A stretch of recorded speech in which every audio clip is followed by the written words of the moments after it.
Aquí en Neo TV, a esta hora presentamos El Testimonial, comunicación profesional para el análisis y debate. Saludos amigos del Ecuador y del resto del mundo, bienvenidos a El Testimonial. Nuestro invitado a esta hora, el doctor Francisco Plaza.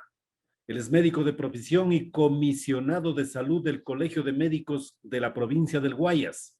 Este gremio profesional de galenos publicó en las últimas horas, hizo una propuesta de plan de contingencia del Colegio de Médicos que no dista en realidad de lo que en su fondo procura la Federación Médica Ecuatoriana. Conozcamos precisamente un primer planteamiento respecto de este plan, de esta propuesta, de este proceso de contingencia que plantea el Colegio de Médicos del Guayas con el doctor Plaza. Bienvenido, doctor, y muchas gracias por atendernos. Gracias a usted, licenciado Wilman Sánchez. Un saludo pues a la audiencia y a los televidentes del testimonial. El Colegio de Médicos del Guayas propuso un plan de contingencia. Hay que aclarar qué es un plan de contingencia, que usted probablemente lo sabe muy bien, pero capaz el resto de la ciudadanía no lo tiene claro. Es un plan emergente frente a planes que no han existido o a medidas o planes que han fallado. Consiste básicamente en 10 puntos. Los dos más importantes son un confinamiento total por 17 días consecutivos, no como se lo ha hecho ahora, que eso va rumbo al fracaso y castiga más al aparato económico a la larga. Y en segundo lugar, acelerar el proceso de vacunación para poderlo terminar el día 30 de julio, vacunando a 10 millones de ecuatorianos a razón de 150.000 o 200.000 personas por día. Doctor ¿Y por qué el 30 de julio? Claro. Sí, ¿por qué el 30 de julio, si me permite? Porque el virus está mutando, y si sigue mutando, las vacunas no van a poder cubrir las nuevas cepas, y la vacunación nos va a servir para poco o nada. Doctor Plaza, hay un contexto previo que precisamente motiva la presentación de este plan de contingencia. ¿Cuál es la circunstancia, el escenario, esta curva de incidencia y letalidad que estamos afrontando los ecuatorianos a esta hora? Dos razones. Primero, la desidia, falta de ejecutividad y desconocimiento de las autoridades a través de estos comités técnicos y de los COE cantonales. Y en segundo lugar, la desobediencia de la ciudadanía. Nosotros desde octubre del año pasado planteamos en una rueda de prensa que, si mal no recuerdo, fue aquí en el Hotel Ramada de la ciudad de Guayaquil, varias cosas. En primer lugar, que se suspendan totalmente los feriados, no los días de descanso obligatorios, hay que aclarar eso. Especialmente los de noviembre, las fiestas de diciembre, la famosa quema de años viejos, que se prohibió a medias, los fines de semana en las playas que deberían haber sido controladas en cuanto a su aforo y mediante el sistema pico y placa, las elecciones de la primera vuelta que deberían haber sido pospuestas y que fueron desde el punto de vista epidemiológico un desastre, el carnaval donde ardió Troya, se dio libertad a todos los COEs cantonales y ahí se contaminó muchísima gente. Y las fiestas, las reuniones y los fines de semana. Y más que nada el ruido, porque de donde hay ruido hay fiesta, y donde hay fiesta hay reunión. Sin ruido no hay fiesta. Entonces, nada de eso se hizo caso por parte de estas autoridades. Se permitió que juegue un equipo de Brasil en la ciudad de Quito el 14 de marzo, que tenía que haber jugado en Ayacucho, Perú, con un equipo brasileño. Los peruanos con buen criterio prohibieron que ese vuelo charter aterrice en Perú, llevando la cepa Manaos P1, pero las negligentes autoridades ecuatorianas y de Quito principalmente permitieron que aterrice ese avión y se juegue el partido en el Olímpico Atahualpa. Así es, así es. Mientras que a un equipo ecuatoriano se le obligó que vaya a jugar en Asunción. Claro, y a los equipos ecuatorianos que han venido jugando de Brasil y a los equipos brasileños que ahora tienen que jugar por la Copa Libertadores se les permite entrar como Pedro en su casa, cuando hay una disposición clara del COE nacional que indica que todos los vuelos y personas que vengan desde los sitios de alto riesgo tienen que ir a cuarentena.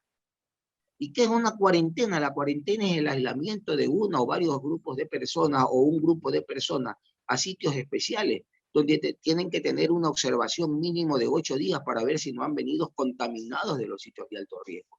Y 2 días antes de ser dados de alta, si es que no han desarrollado síntomas, se les hace la prueba de PCR en tiempo real y si salen negativos, todos se van tranquilos a su casa. Caso contrario, se quedan ahí porque no pueden ir a contaminar al resto de la población. Ahorita, por ejemplo, este equipo Independiente del Valle, creo que se le permitió jugar aquí con un equipo brasileño. El equipo Barcelona vino desde Brasil y entró como Pedro en su casa. ¿Qué plan de contingencia tienen ellos? ¿Qué protocolo de bioseguridad? Absolutamente ninguno. Ellos no se dan cuenta que pueden enfermar a sus propios familiares, a los restantes jugadores de aquí del campeonato nacional, y los familiares de ellos a su vez contaminar al entorno familiar y social que tienen, y el entorno social nos va a contaminar a todos. Sí. Esa situación absurda será. Doctor Plaza, ¿cuántos nuevos casos semanalmente se registran?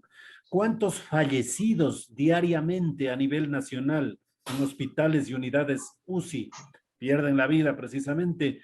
¿Y cuál es el nivel de saturación de las UCIs, de que se estima que serían más de 150%? ¿Cuál es la situación en este momento? Conozcámosla, doctor Plaza. La realidad a nivel nacional, y esto no es un subregistro, sino una proyección, es de 10.000 casos nuevos, con aproximadamente 400 muertos por día a nivel nacional. Y es una curva que va en ascenso. Las unidades UCI están congestionadas, no hay espacio. La mayoría de los hospitales están trabajando a un 150% de su demanda. Y la situación, pues, no tiene un viso de que pudiese solucionar a corto plazo. También hemos pedido en ese plan de contingencia que no se permita la presencia de público en los estadios, que por favor no se vayan a iniciar las clases presenciales durante todo el año, que se mantenga el pico y placa a sí mismo durante todo el año, porque aquí hay una norma, licenciado Wilmar, que es una constante epidemiológica que dice, a mayor movilidad de la gente, mayor movilidad del virus. A mayor movilidad del virus, mayor incidencia. A mayor incidencia, mayor número de enfermos y mayor número de muertes. Eso es así de sencillo. Claro. Y mire, el sabio aprende de los ejemplos ajenos. El hombre inteligente aprende de sus propios ejemplos. Pero el tonto y necio ni siquiera de sus propios ejemplos aprende. Y nosotros, yo me incluyo allí, aquí somos tontos y necios. El año pasado vimos que con el encierro total que tuvimos de 3 meses, ahora lo estamos pidiendo de 17 días, la curva bajó, se aplanó. A tal punto que en muchas provincias prácticamente había un 1 o 2% de incidencia y nuevos casos. Y ya las redes sociales descansaron de tantos y tantos dolores y sangre que derramaban todos los días, que murió Sutano, que murió Mengano, que se murió mi mamá, que se murió mi papá, que recemos por el compañero, que descansaron las redes sociales. Ahora hemos vuelto a lo mismo. Todos los días tenemos noticias desagradables en nuestros chats, de que amigos, compañeros, familiares han fallecido y que muchas veces no podemos irnos a despedir como ellos se merecen, y también dar las condolencias a los familiares en esta etapa que tanto consuelo necesitan. Doctor Plaza, las cepas más contaminantes, más endémicas, más letales en este momento que afrontamos los ecuatorianos, ¿cuáles son? La cepa inglesa, la B117, la cepa New York, la B113, y la Manaus P1, que ya es endémica, porque esa cepa aterrizó en ese vuelo charter. Estos vuelos y estos partidos que se han dado, lo único que se han hecho es incrementarla más, porque ya está circulando entre nosotros. Son cepas muy letales, tienen una desventaja de que el organismo no las reconoce a tiempo, pasan desapercibidas, y cuando empiezan a dar síntomas, a veces es demasiado tarde. Y los periodos del ciclo evolutivo natural de la enfermedad está en tiempos muy acortados. Y los pacientes a veces se mueren en la calle, en las ambulancias, en las salas de espera, porque pueden producir lo que se llama hipoxemia silenciosa. O sea, el pulmón ya está tomado, el paciente se siente algo cansado, hace sus cosas, pero en sí el pulmón va poco a poco deteriorándose hasta que un momento ya no da más con el resto del organismo y la persona cae. Así es la situación de dramática, licenciado Will. Mientras los desaciertos del COE, del Gobierno Nacional y del propio Ministerio de Salud suman frente a esta trágica situación. Así es. Una serie de desaciertos. Por ejemplo, estas últimas medidas, yo no las comprendo, sinceramente. Decían nuestros abuelos, es preferible una sola colorada que tantas macilentas. Vamos a un encierro total de 17 días, avisado por lo menos con 5 días de anticipación para que todo el mundo se prepare. Pero esto de encerrarnos los fines de semana y de noche, hoy día la gente vuelve a contaminarse. Están los mercados y los supermaxis y todas las áreas de abastecimiento totalmente congestionadas y la gente circulando en las metrovías, en los buses, como que si no pasara nada. Estas 48 horas de confinamiento los fines de semana no nos van a servir para nada. Lo que hacen es confundir a la ciudadanía y vamos a quizás controlar en algo lo que era fuentes de contaminación, como las fiestas y las reuniones familiares. Por lo demás, el virus sigue circulando. Lo que había que hacer es hizo una muy buena recomendación, doctor Plaza, cuando dice, antes estuvimos 3 meses encerrados, ahora se plantea apenas 17 días. Claro, y todo el mundo, ¿qué le parece? Como que si nos estuviéramos invitándolos a que se vayan a la luna, ¿no? Y no es así. 17 días lo podríamos sostener fácilmente. Eso permitiría aplanar, mitigar la curva, porque no la vamos a controlar totalmente. Acelerar el proceso de vacunación y dar descanso, pues, al equipo de salud que está totalmente cansado, descongestionar las áreas de cuidados intensivos y asimismo despejar un poco el sistema hospitalario que está trabajando a un 150% de su demanda. ¿Por qué 17 días? ¿Por qué este es un número clave, doctor? Porque por cada semana de encierro total aproximadamente disminuye un 25% la carga viral y también la circulación del virus y se aplana la curva. Si hacemos 17 días podríamos lograr aplanarla o bajarla en un 50-60% y eso es bastante. Y plantean un plan logístico de asistencia alimentaria.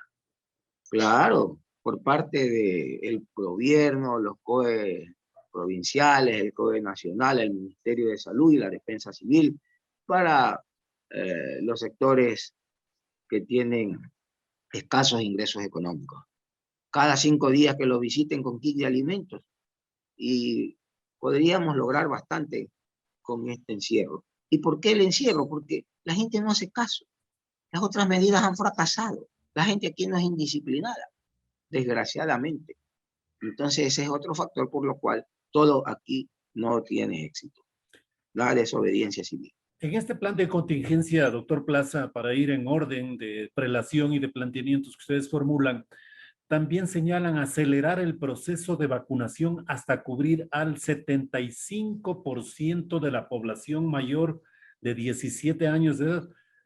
Hasta el 30 de julio, ¿cree usted que avancemos con la lentitud que se vacuna? Sí, vacunando a 150.000 o 200.000 personas por día. No se olvide de que el presidente Lasso ha ofrecido vacunar a 9 millones de ecuatorianos en 100 días. Es decir, más o menos nuestro mismo planteamiento. Esperemos que así sea. ¿Usted cree que alcancemos o nos estamos engañando? Y le pregunto por 2 factores: capacidad de vacunación, puntos de vacunación, y también las dosis correspondientes. ¿Las tenemos? No tenemos ni lo uno ni lo otro, porque el gobierno del señor Moreno, que desgraciadamente, a mí me parece que él ha tenido cosas buenas, cosas positivas, pero desgraciadamente tuvo un equipo de trabajo incapaz y corrupto, y eso le dañó totalmente su gestión administrativa. Creo que él sí ha tenido buenas intenciones. Entonces a él ya le queda muy poco tiempo y no tiene el equipo ni las vacunas, que ahora son muy difíciles de conseguir. Pero supóngase que nos pasemos del 30 de julio. Claro. Quizás hasta un mes más de tolerancia podríamos tener, pero tenemos que siempre fijarnos una meta, don Wilman. Sí, Si sí. no tenemos meta, estamos perdidos, y eso es lo que debe todo plan logístico, todo protocolo, tener una meta. Por último, si nos pasamos de la meta, bueno, es como los buses estos que corren todavía, como que estuvieran en las pistas de Monse, que tienen ese famoso desvío, timbrando la tarjetita, y si se cae un minuto, bueno, pues me cayó un minuto, 2 minutos, y no pasó mayor cosa. Pero no me puedo tampoco dar el lujo de que llegue diciembre y no estemos vacunados los 10 millones de ecuatorianos. Eso no lo podemos permitir. La inmunidad de rebaño marca precisamente 10 millones de habitantes que tenemos que estar Sí, 10 vacunados. millones de habitantes, así es. Es el 75% de la población mayor de 18 o de 17 años, para alcanzar la inmunidad de rebaño por inmunización, por prevención y no por contaminación. Y si no logramos esa meta, el virus va a seguir Va a mutando mutar, y la va a vacuna, ¿qué va a mutar, pasar con su eficacia? va a perder eficacia, no totalmente, pero en gran parte van a seguir vacunados que se infecten nuevamente, como ha sucedido en algunas partes del mundo ya desgraciadamente. No se va a reactivar el aparato productivo porque la gente va a seguir con temores en cuanto a movilizarse, en cuanto a viajar, en cuanto a desarrollar sus actividades normalmente. Es decir, vamos a estar en una crisis de la cual nos salimos y que va a mantener permanentemente frenado en gran medida el aparato productivo del país. Como usted lo señala, doctor Plaza, es necesario vacunar un promedio de 150,000 a 200,000 personas por día. ¿Lo lograremos? Y quisiera una explicación cuando ustedes formulan de que esta vacunación tiene que ser por grupos, de mayor a menor, con una diferencia etaria de 5 hasta los 30 años de edad. Por favor, una explicación respecto de lo que ustedes recomiendan. Es decir, vamos llamando por grupos de generacional de 5 años, es decir, hoy para las 48 horas llamamos de 60 a 55 años. Terminado ese grupo, vamos de los 55 a los 50 años. Correcto. De los 50 años hasta los 45, otro grupo. De los 45 hasta los 40, otro grupo. De los 40 a los 35, otro grupo. Y por último, de los 35 hasta los 30. Porque ahora este virus está atacando a estos grupos de población, ya no solamente a los grupos al grupo etario mayor de 65 años, es decir, a los adultos mayores. Ahora ataca a personas jóvenes, incluso hay reportes de niños que han muerto ya por el COVID-19. De esta manera evitamos congestionar los sitios, ¿no? Y ya sabemos, si yo tengo 35 años y me dicen que van a vacunar la próxima semana a los de 30, 35 años, yo estoy preparado, atento a la logística, donde me toca vacunar, etc. Eso es para evitar congestionamientos precisamente. Y no estar llamando que hoy día vacuno a los de Cenetel, que mañana vacuno a los que trabajan en los muelles y que pasado a los que trabajan en las oficinas, etc. ¿Sí? Aquí no hacemos distingo de ninguna naturaleza. Ahí va el rico y el pobre, el que trabaja, el que no trabaja, que está entre 30 y 35 años. Porque si no, eso también da lugar a veces a inconsistencia, a trato discriminatorio, como ya sucedió. Y suspensión de feriados y cierre de aeropuertos. No, cierre de aeropuertos, no, cuarentena de los vuelos que vienen de los sitios. ¿Qué es una cuarentena? Que usted lo llevan a un sitio especial y ahí lo observan. Puede ser un hotel, un cuartel, sitios o casas abandonadas, que hay aquí bastantes en todo el país, que deberían permanentemente ser confiscadas, entre comillas, ¿no? Para que se preste este servicio, y después, como estamos en estado de excepción y de emergencia, el Estado se las devuelve a sus dueños si las tienen abandonadas, se las habilitaría. Esa es una cuarentena, no es que vamos a ir todas a la cuarentena, va la persona que estuvo allá. Mire, equivocadamente se piensa que Israel fue el primero en arrojar la mascarilla. No es así. El primer país que arrojó la mascarilla, y usted ha de haber visto que hubo y el Gran Tour de Melbourne en Australia en diciembre del año pasado, y estaba lleno pues el local deportivo y la gente sin máscara, los australianos sin mascarilla. ¿Por qué? Porque ellos solo a través de la cuarentena controlaron la pandemia. Porque como es una isla, el continente isla le llaman, todo vuelo o embarcación que llegaba a Australia iba a cuarentena, todo el mundo sin excepción de personas, australianos y extranjeros. Claro, y esto desde Los hace un observaban año, pues, 8 días. esto desde hace Claro, un año, claro. claro, los observaban 8 días. Y el que salía positivo a la paila, como yo digo, pero en el buen sentido de la palabra, Sí, señor. enseguida lo cogía un equipo médico, lo trataba como un ser humano se merece, Claro. con todas las consideraciones, hasta que ya salía del problema con una buena cobertura médica, y si no salía positivo el examen, iban a hacer ya sus labores habituales. Y así todo el mundo que viajaba a Australia sabía que tenía que hacer una cuarentena mínimo de 8 días. Entonces ellos lograron controlar de esa manera la pandemia. Y es lo que estamos pidiendo nosotros aquí. Y es lo que pedimos el año pasado, cuando se inició la pandemia, que todos los que entraban por aire, mar y tierra deberían haber ido a cuarentena. No lo hemos hecho, claro. Y lo hicieron, pero cáigase para atrás como cuando cuarentena intradomiciliaria, que pueden controlar pues mucha gente en su domicilio. Si a veces los entendidos y cultos no lo hacemos bien, peor pues la gente que no tiene conocimientos médicos. Sí. Entonces, cuarentena intradomiciliaria, primera vez que yo escucho eso. Y también recomiendan no a las clases presenciales, que también hay sectores que claman por volver, inclusive hasta del propio Ministerio de Salud, que procura desarrollar planes operativos bajo la figura de programas pilotos de retorno a clases, no clases presenciales. Por supuesto, pues aquí creen que vacunando a todos los profesores que se merecen, como un factor prioritario para el desarrollo nacional, ya tenemos controlado el problema. Pero, ¿qué va a pasar con la población menor de 18 años? A nivel del mundo nadie sabe eso. Y ellos también se están contaminando, se están muriendo y están siendo víctimas de la pandemia. Así que no podemos ir a clases presenciales. Están desarrollando, creo, recién en 2 universidades norteamericanas y en una europea un plan piloto vacunando a los menores de edad. Pero hay que ver qué resultados tenemos, y eso siquiera se va a demorar un año, y le explico por qué. Usted adulto y todo, bueno, pues vacúnate, bueno, ¿qué más me queda? Pues yo ya he vivido gran parte de mi existencia, y bueno, nos arriesgamos a la vacuna. Pero usted que le diga, oiga, présteme a su niñito de 2 o 3 años para vacunarlo, ¿usted cree que lo presta? Por eso es que hay mucha gente que dice que estas vacunas han tenido un estudio mentira.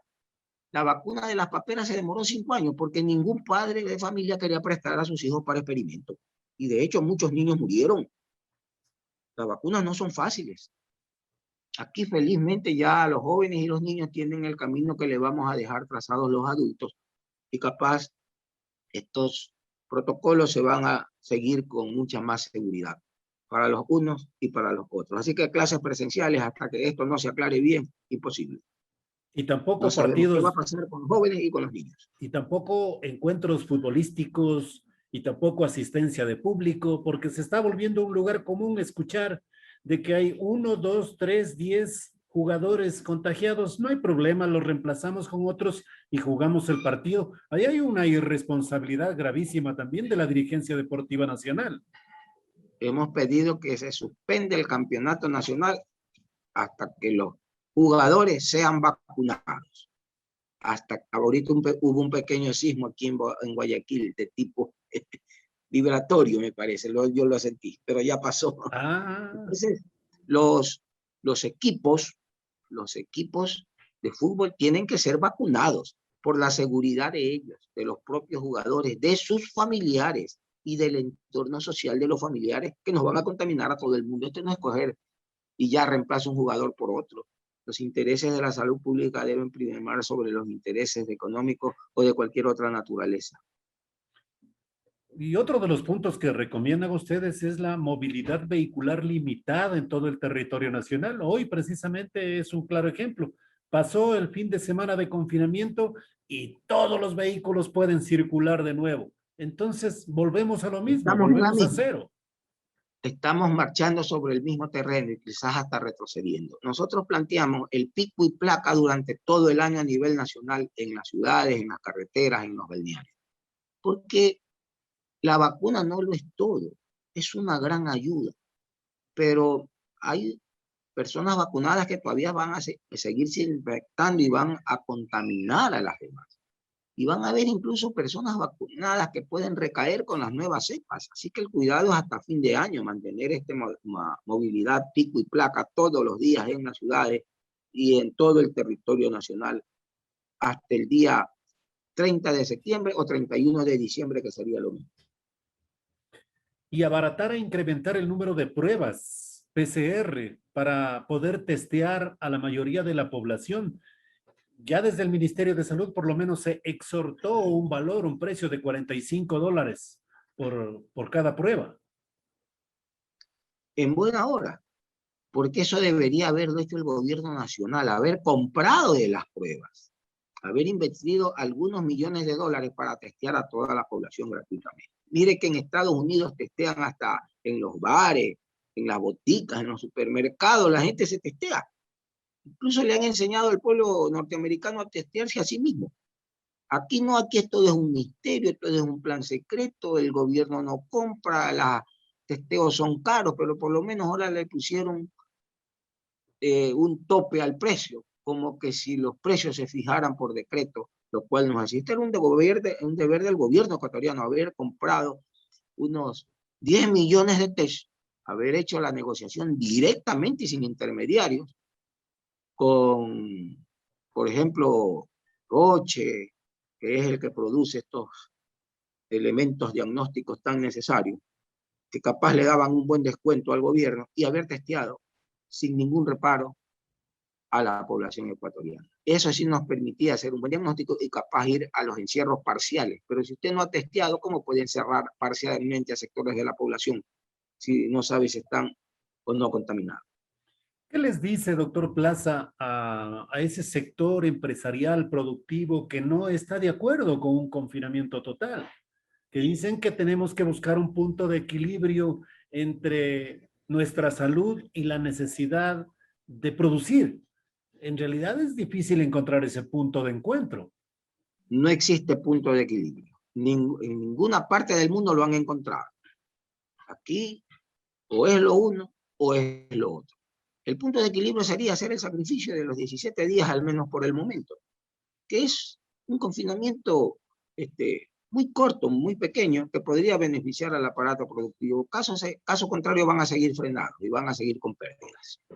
¿Y sería un solo Y periodo de 17 días o tendríamos que replicarlo durante todo es el año? probable, es probable que capaz tengamos que replicarlo por 1 o 2 veces más, pero a la final no. Y lo que tiene que hacer el aparato productivo es ayudar para que se vacune rápido a la población, que eso es todo. Si no vacunamos rápido, todos vamos a seguir frenados. El secreto aquí es vacunar.